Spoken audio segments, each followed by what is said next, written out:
Mesdames et messieurs, bonjour. Bienvenue à cette première édition 2020 de Hockey le magazine, toujours en compagnie de mon collaborateur et ami Jasmin Leroux. Jasmin, bonjour. Salut Danny, je suis tellement content de te retrouver parce que je dois dire quand même qu'au cours des derniers mois, il y a des moments où je me suis dit, est-ce qu'on va y arriver à avoir cette 6e saison de Hockey le magazine? Et finalement, on y est parvenu avec beaucoup de plaisir quand même. Et avec beaucoup de contenu aussi par rapport à tout ce qu'on a vécu également. On va avoir beaucoup de choses à vous présenter au fil des 16 prochaines semaines.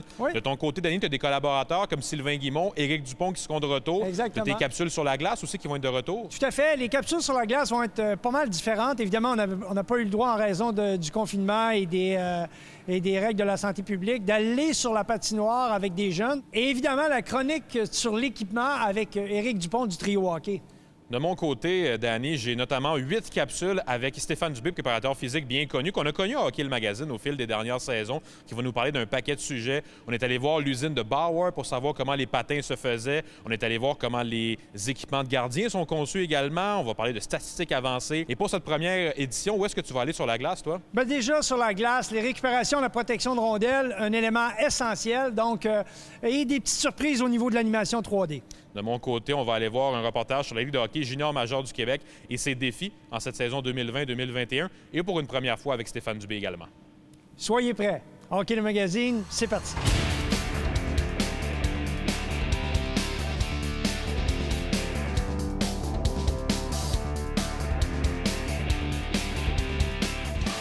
Hockey le magazine vous est présenté par le Trio Hockey, l'ultime méga magasin de hockey.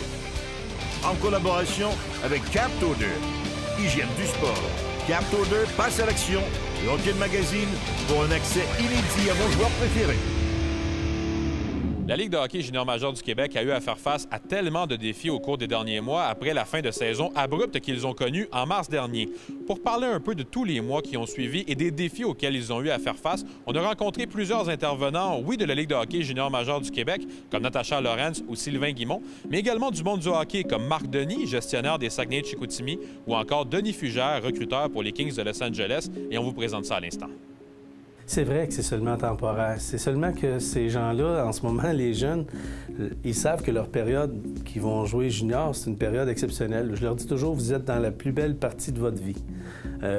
Vous êtes à faire ce que vous aimez le plus, vous êtes dans votre rêve. Puis là, en ce moment, cette période-là, elle est un peu restreinte pour eux, elle est enlevée. C'est sûr qu'avec la COVID-19, on parle beaucoup de santé physique, mais il y a tout l'aspect de santé mentale qui est important aussi. Là, on entend parler beaucoup des impacts que ça va avoir à court et à long terme aussi. Donc, c'était important aussi pour nous de nous assurer qu'on leur offrait un encadrement de ce côté-là, que s'il y avait un besoin, qu'ils n'hésitent pas à nous laisser savoir pour qu'on puisse soit les référer vers des ressources, soit essayer de trouver des solutions, leur donner des exercices au niveau de la préparation mentale, les aider à gérer le stress, l'anxiété, parce qu'on sait que la situation génère plus d'anxiété. Ce qui enlève de l'anxiété beaucoup, c'est d'être dans l'action. Donc, on leur donne des moyens de dire, bien, on va tomber dans l'action maintenant, puis avec un agenda bien précis, comme si tu étais en train de t'entraîner, faire presque la même structure que si la ligue n'était pas arrêtée. C'est un peu ce qu'on leur demande de faire. Ça les calme au niveau de l'anxiété, puis ça les aide à avoir une résilience, puis passer à l'action sur quoi ils ont du contrôle. Parce qu'évidemment, il y a les joueurs, mais il y a également tout le personnel des équipes à qui on doit donner aussi un certain soutien là, pour les accompagner dans leur quotidien avec les joueurs, parce qu'on sait que parfois, quand on est dans une situation difficile, on veut pas nécessairement montrer aux joueurs qu'on est inquiet, tout ça. Donc, on essaie aussi de les accompagner pour s'assurer qu'ils soient rassurants pour les joueurs. C'est sûr qu'on parlait d'un lot de défis. Bien, il est là pour les entraîneurs et ceux qui encadrent ces joueurs-là au quotidien. Ils ont une bulle. Oui, ils vont à leur maison de pension, à leur famille de pension, mais sinon, c'est à l'aréna que tout se passe. On a bâti des classes écoles, on a rajouté un pan loisir avec les paniers de basketball, les tables de ping-pong, les jeux de spike-ball qui ont été ajoutés dans l'environnement des joueurs qui s'est agrandi physiquement aussi. Bref, tout ça pour que les joueurs évitent de se sentir seuls, parce que la solitude est quand même un ennemi lorsqu'on se retrouve isolé de cette façon-là depuis déjà quelques mois. Par contre, du côté psychologique, ce que je trouve qui est intéressant, c'est que justement, là, ça leur demande d'aller puiser au fond de leurs ressources puis d'être forts mentalement plus qu'ils l'ont jamais été. Donc, il Il faut voir certains avantages, puis je leur dis toujours en ce moment, ce que vous avez à vivre, c'est extrêmement difficile, mais dites-vous que vous travaillez sur un aspect de la game, qui est l'aspect mental, que malheureusement, trop souvent, on oublie. Tout un ajustement. Premièrement, on travaille surtout en mode vidéo. En mode vidéo, c'est pas toujours évident. Dans le hockey mineur, il y a souvent juste une seule caméra. Fait que la caméra est souvent centrée vers la rondelle où le jeu se déroule. Les joueurs ne sont pas toujours tous présents dans le champ d'action. À ce moment-là, il faut s'ajuster pour voir certaines choses qu'en temps normal, dans une aréna, on verrait. Le fameux body language chez un joueur, qu'on ne verra pas nécessairement toujours là.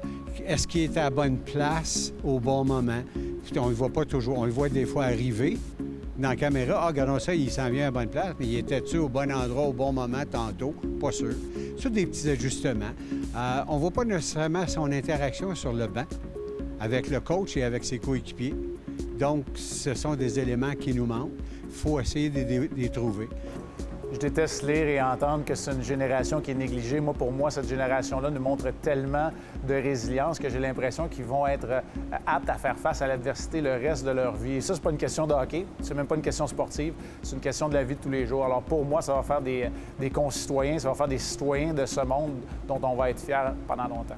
J'ai l'impression qu'après le moment difficile qu'on vit ensemble, on va apprécier plus d'être en contact ensemble, puis j'ai l'impression que cette marque-là va les rendre plus forts. Ce qui est important qu'eux puissent comprendre, c'est que cette partie-là, elle n'est que temporaire, et lorsqu'on va revenir au jeu, on va apprécier encore plus ce qu'on avait.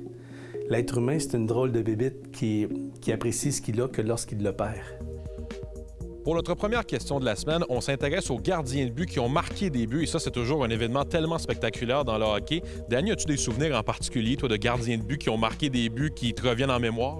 Bien, écoute, je me souviens déjà au départ des fameuses palettes courbées. Il y a eu une époque là, où tout le monde, les gardiens de but, voulaient avoir une palette courbée, même très ouverte, pour justement essayer de marquer des buts. À la Martin Brodeur qui a marqué, également à Ron Hextall qui avait un tir vraiment puissant. Là. Ça, c'est les deux gardiens de but là, de qui j'ai les plus beaux souvenirs. Et outre Ron Hextall et Martin Brodeur, on s'intéresse cette semaine à savoir qui est le tout premier gardien de but à avoir réussi cet exploit assez magique dans une carrière. Le 28 novembre 1979, une page d'histoire de la Ligue nationale s'écrivait donc alors qu'un gardien de but marquait pour une première fois. Il évoluait alors dans l'uniforme des Islanders de New York. Est-ce A. Glenn Resch, B. Billy Smith ou C. Richard Brodeur? La réponse après la pause.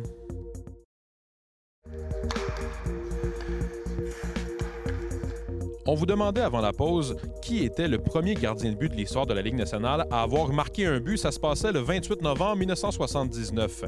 La réponse est B. Le 28 novembre 1979, Billy Smith devenait le tout premier gardien de l'histoire à marquer un but. Et Danny, c'est le genre de moment qui, dans une carrière, va toujours rester gravé. Même si tu n'en marques qu'un seul dans une carrière, c'est déjà un bel accomplissement. C'était un bel accomplissement. Puis surtout pour Billy Smith, c'était un gardien de but quand même assez particulier. Lui, il était le troisième défenseur, mais pas seulement pour faire des passes, pas seulement pour lancer, mais aussi pour donner des doubles échecs à l'adversaire.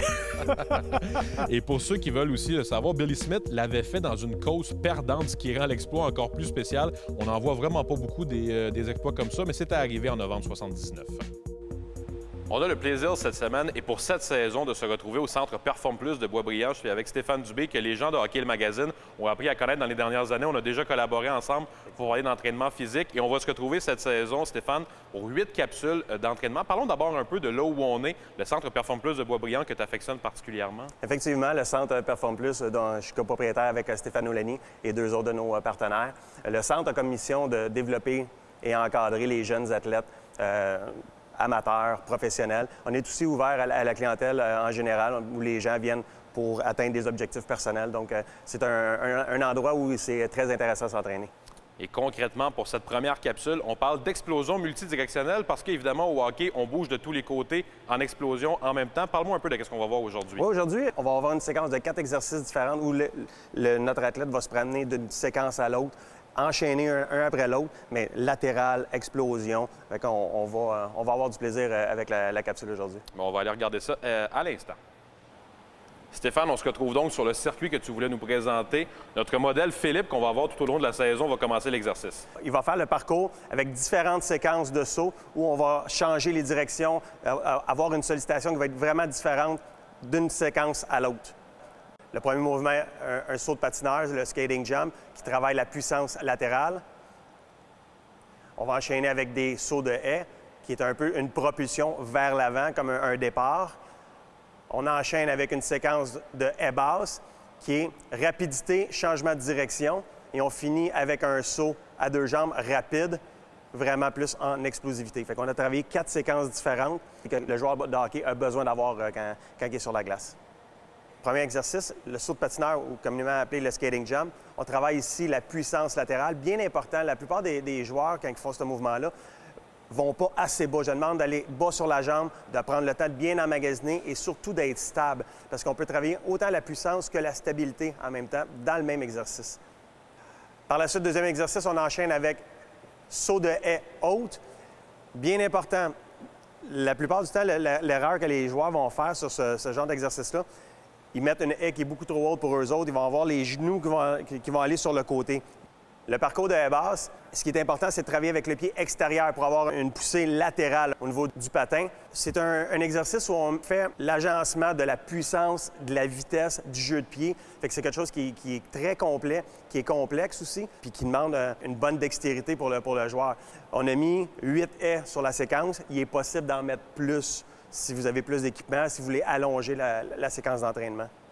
Prochaine séquence, explosivité latérale à 2 jambes. Il y a 2 possibilités. On peut y aller les jambes vraiment plus hautes ou on y va de façon très rapide. J'aime avoir les différentes séquences et incorporer les 2 à l'intérieur d'une séance. Ce qui est bien avec ce parcours-là, c'est qu'il peut être adapté d'un paquet de manières différentes. C'est pas obligé d'être exactement ce que tu nous as fait là. Effectivement, on a proposé une séquence d'exercice, mais qui peut être adaptée en fonction de la réalité de chacun. Le niveau de joueur, l'équipement qu'on a à notre disposition. Ouais. Nous, on a ce genre d'équipement-là. C'est fait en gymnase, ça peut être fait aussi à l'extérieur. Donc, c'est un exemple qu'on donne, mais qui peut être adapté. On a vu l'explosion multidirectionnelle. Merci beaucoup, Stéphane, et on se retrouve bientôt. Merci.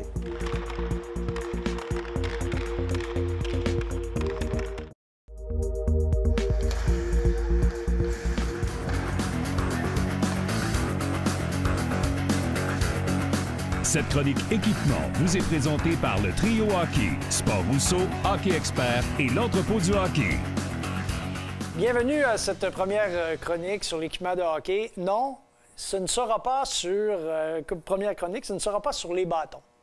Mais on avait besoin du bâton pour s'assurer qu'on respectait la distanciation. Et c'est fait. Alors, en même temps, bienvenue Éric Dupont, qui est le spécialiste ici au Trio Hockey.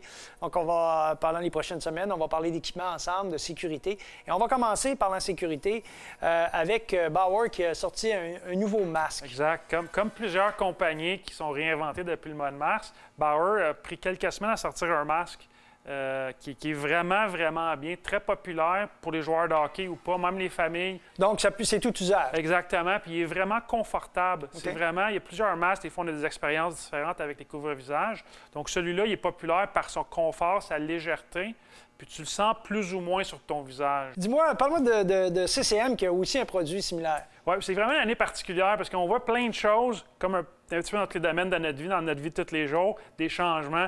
Dans le hockey, les compagnies comme CCM, Bauer ont vraiment innové. Puis à première vue, ça fait un petit peu peur, je te dirais. Ouais, mais une fois que tu l'enfiles, il y a comme un confort parce qu'il n'est pas directement appuyé sur le menton. Il est en arrière de la mentonnière, donc ça protège pour les gouttelettes. Puis c'est une protection supplémentaire qui, selon moi, n'a pas de prix. Oui, puis on a parlé beaucoup de l'emphase on a mis l'accent sur la circulation d'air avec ce masque-là. Exact. La circulation d'air est excellente parce que le masque n'est pas directement appuyé sur ta bouche. Donc sur le côté, l'air... Tu le sens, puis tu le vois pas non plus. Ton champ de vision n'est pas affecté par le masque. Dis-moi, il y a également les visières qui ont fait une avancée assez spectaculaire au niveau, justement, de l'aspect de protection de l'aspect sanitaire. Exact. Bauer, à son tour, avait une visière qui est sur le marché depuis 15-20 ans, là, avec une visière high-tech à l'époque, mais ils ont fait une petite addition qui est pas en plastique, mais c'est un plastique assez mou. Donc, c'est une petite addition tu mets dessus avec des petits velcro, ça prend 2 minutes, puis ça protège les gouttelettes de sortir, puis en même temps, tu peux respirer quand même très bien sans vraiment avoir d'impact. Dis-moi, les entraîneurs maintenant, que ce soit Hockey Québec ou l'ensemble des fédérations de hockey sur glace, ringuettes, on demande aux entraîneurs de porter le masque et la visière. Oui, exact. Une demi-visière comme ça, il y en a à tous les prix qui sont abordables. Puis un masque comme un masque Bauer, honnêtement, tu es en toute sécurité sur la patinoire. Est-ce que l'intérieur des casques est similaire à ceux des joueurs ou il y a peut-être un peu moins de protection vers ça? Non, c'est la même chose. C'est standard. Oui, c'est standard. OK. Parfait. Bien, écoute, merci. On a vraiment on sent que les compagnies ont fait des efforts pour améliorer la situation sécurité. Est-ce qu'il y a des éléments que tu penses qui sont à retenir pour l'achat de choses qui peuvent t'aider à augmenter ton niveau de sécurité? Là? Lorsque les parents se présentent, qu'est-ce qu'ils doivent regarder plus particulièrement? Bien, c'est sûr que le confort est important, mais il ne faut pas oublier en même temps que si tu veux pouvoir participer, puis en même temps protéger tes adversaires ou tes entraîneurs, il faut peut-être que tu sortes de ta zone de confort un petit peu. C'est pareil comme pour tout le monde depuis le mois de mars. On faut apporter des changements, même sur la patinoire, pour s'assurer qu'on se protège puis qu'on protège les autres. Merci beaucoup. Alors, c'est tout pour cette semaine. La semaine prochaine, on va parler des bâtons de hockey.